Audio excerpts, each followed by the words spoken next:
Hi, this is Dennis with Second Chance Tackle, and I'm back to preview more reels that have showed up at my shop over the last week or so. And well, we're going to get started. We'll take a look at some of the reels that have been dropped off or sent to me. And well, we're going to take a look at which ones will make it to video, talk a little bit about the reels themselves, and encourage you to service your reels, use my videos, learn how to do it yourself, and progress in the art of fishing reel service and repair. If you like those types of videos, I want to encourage you to subscribe to my channel. I try to cover all types of reels: freshwater, saltwater, spinning, conventional, bait casting, vintage, you name it, it's usually out there. And well, you'll grow in your experience and in your confidence to service your own reels and keep them fishing for a long time to come. To those of you that have subscribed, thank you. To those of you that haven't subscribed, I want to encourage you to do that. And please use that notification button if you decide to subscribe. Well, let's start with one that was just dropped off. This one came in from Mark. Mark has brought in a Shakespeare service, and it's an EK. EK, I believe, is 1960. The E is the code for the 6. I think the K is the 0. I'm probably wrong. But service was a nice intermediate reel. It's pretty big. It's like the size of a Pen 9. Those of you that know that series. And well, the service was meant to indicate utility. That is, that it is a very versatile reel that can be used in multiple environments. So this one could be used in the ocean, could be used in deep lake. It has a nice level wind feature. This one's just tired. You can feel it, you can hear it. You can see how the oil is all leaked out and dried, the oils and the greases. Just needs a good tune-up. That'll take care of that noise. And well, it'll go fishing again. Can't wait to work on that one for Mark. Okay, we have one from Mike. He's out in Virginia.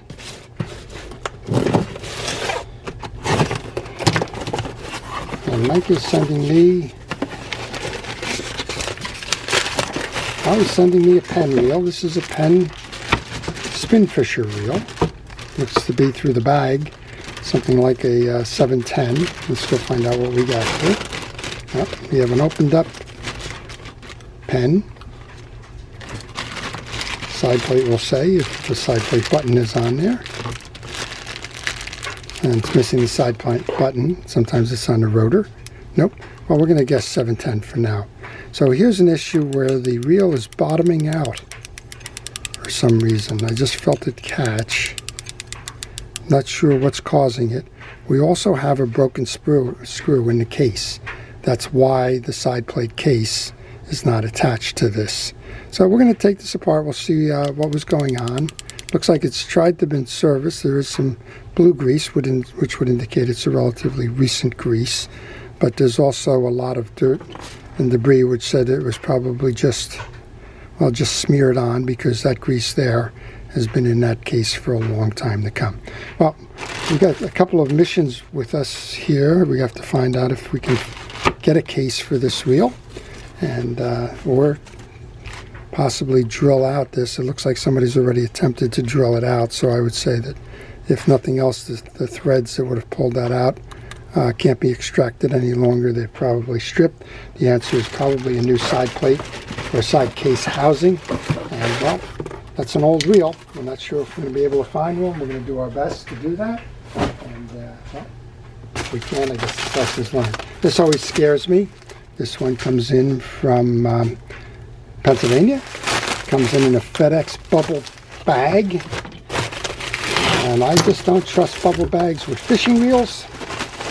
Some people have a lot more confidence in it than I do. Looks like we have an ultralight Penn spin fisher. People ask me why I do a lot of pens. Well, the answer is because a lot of pens are sent to me. And, well, I try to do a lot of videos on them. Here we go. We have the Penn 4300 SS. It's a nice reel. It obviously has been sitting for some time. There's a lot of accumulated dirt and debris in the shoulder here, which would generally say it's been in storage somewhere. Let's see what's going on, if anything, with this reel. We have a spool that's bottoming out. That usually means that there's a bad washer in here. The washer would be sitting under this cap here, I believe. And well, we'll see what we can do to make that all right. Okay. Please, if you're going to send me a reel, put it in the box. The FedEx bag is good, but if this is your reel, take the precaution to put it in the box. Go get your FedEx bag like that, bundle the bag up, stick it in the box. We'll be better off for that. Okay, let's see what else we've got. Oh, we've got a box that's got several of them in here. This one's coming from Michigan. This one's coming from Greg.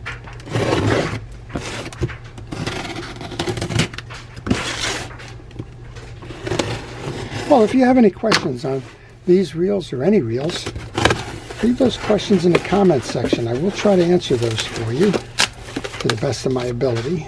And well, we'll see what we can do to get you on the right track. If you're off track, give you some additional information. If you're trying to learn more about the reel that maybe you own, maybe you inherited, maybe you just were fishing with and then all of a sudden quit. We have a Mitchell 300. This one is very sluggish, beautiful condition. The paint on the Mitchell 300s is what's going to help you in terms of determining the value of the reel. A lot of these are well worn. You'll find that they're all scuffed on the reel seat. A lot of times the reel handle itself here kind of broken. This one's just sluggish, which says it hasn't been serviced. And well, this one should be something that can be easily serviced to those of you that know the Mitchell fishing reels.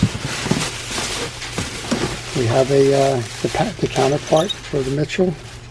This one is a Shakespeare. It's the Shakespeare Royal Maroon series. Got some line tangled up in here, so let's see if we can't cut that to free that up. This is the 2062. This we were just showing earlier the pen with the worm drive that had the bad screw. This one has a worm drive as well, or a spiral drive on the gear. Same idea here. This one is going to run like a champ when we are done. This is what I call grease choked. Just hard to turn, but everything's moving correctly. That one is going to be a wonderful reel to fish when we get done with that. This is a Mitchell 300A. Now, 300A was an interesting reel. This one may or may not have been made in France.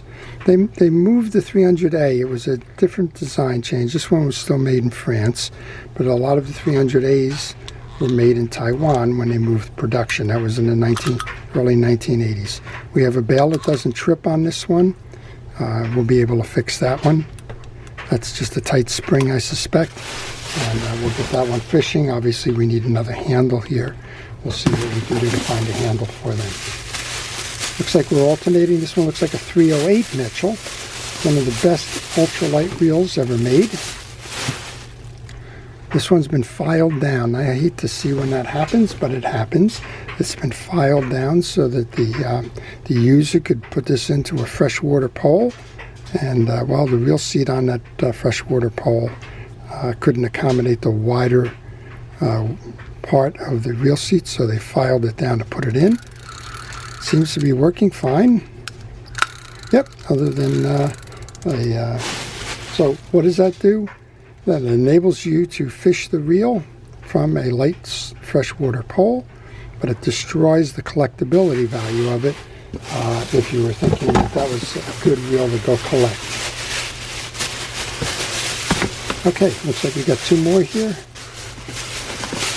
Getting bigger. This one is the Mitchell 302. This is the saltwater version of the reel. Well, it's just got the old I'm tired squeaky grease, probably a little bit of a bent bail because it's hitting it hits the handle every now and then, but nothing that can't be fixed. So again, if you have questions on these reels or any reel in particular, just leave them in the comments section. And again, if you're going to like seeing these types of things, subscribe and use that notification button. And another Mitchell 300 here. A little bit of an earlier version with the handle. Again, we've seen that we've got some filing going on here. I'm not sure if they screwed that into the pole, what they did with it. I'll call that grease choked. Maybe we'll do 2 or 3 of these that are grease choked. We'll just open them up and show you exactly what I mean when I say grease choked, because they all seem to be suffering a common fate there. One more in this package. It's another Mitchell. So we have mostly all Mitchells. This one, well, this one is probably what got hooked up on that Shakespeare. I'm not going to cut all of that apart. This is an earlier Mitchell. It doesn't have the 300 on it, and it has the wing for that anti-reverse override. This one clearly made in France. This is what I was talking about in terms of fit and finish. You'll start to see deterioration in the paint, bubbling or corrosion, or boat rash, if you will, on the reel stand and the like. Okay, well, I got my work cut out for me from I guess that was Greg up in Michigan. We'll make sure we give those all a fair chance to have a second chance. We got 2 more boxes here. As I said, it's been a busy one. This one is from Kevin. Kevin is a frequent customer. He's always sending me some fun reels to service and repair. And we'll see what we have in this box. Well, the other video I just showed you, a reel in a bag project. It is the Abu 5000 Ambassador. Well, this one's frozen. Interesting. Well, one's a reel in a bag, the other one's frozen. 2 different owners. And this one is the smaller version of the Ambassador. I believe this is the 2500. I'm not quite sure. This one was always notorious for losing its fit and finish. When you compare this to a regular Ambassador, you'll see the diameter of the spool is smaller. Nice reel all around. This one seems to be working other than cosmetically poor. Nope, not working. We don't have the kickback on the free spool release. So that's probably a good video to do to show you why that condition occurs. It occurs a lot. Well, Kevin's got one of each, doesn't he? He has I think that's the 2500 or 2600, whatever that may be. I'll do my research. 5000. Now we have the 7000. This one's a beauty, and it's working so far. Let's put that in. Yep. So this one was a large trolling reel. This was the largest of the Ambassador trolling reels that they were making at the time. Yeah, there was a 9000 out there, but for the most part, the 7 was the one that was popular in the saltwater. And, well, that one's going to get a tune-up as well. I'll check my library on that. I'm pretty sure I've done several of the 7000s. If I haven't, I'm certainly going to do that one so that we can show you how to service your reels and, well, how to keep them fishing for a long time to come. Well, I hope you've enjoyed the previews on these. There's a lot of fascinating reels in here. Again, I want to encourage you to subscribe. Whoops, missed one. Here's one that was dropped off in my shop. This one came from Fred. This is a Penn Mag 210. And or I'm sorry, Mag 10. The 210 is the bigger version of the reel. This one seems to be doing okay, but Fred said something's wrong with it. I feel a little bit of a skip going on in there. Probably that it hasn't been serviced and that the pawl is sticking. That's quite possible. But well, I'm going to call Fred and find out more details on that. At any rate, those are the reels that I'm going to be working on in the near future, and a preview of some of the videos. I want to encourage you to subscribe if you haven't already done so. Please use that notification button to find out when these will be posted. To our first responders, our police, fire, rescue, safety workers, thank you for your career choice and dedication. Truly appreciate everything it is that you do day in and day out. To everyone, well, we've got quite a pile of reels here. I'll be busy. I ask you to be patient, to take a look at the videos, learn from them, ask questions. That's how you learn. And we'll get your tackle ready so that it's on the pole and in the water when the time is right. This is Dennis with Second Chance Tackle. Have a great day.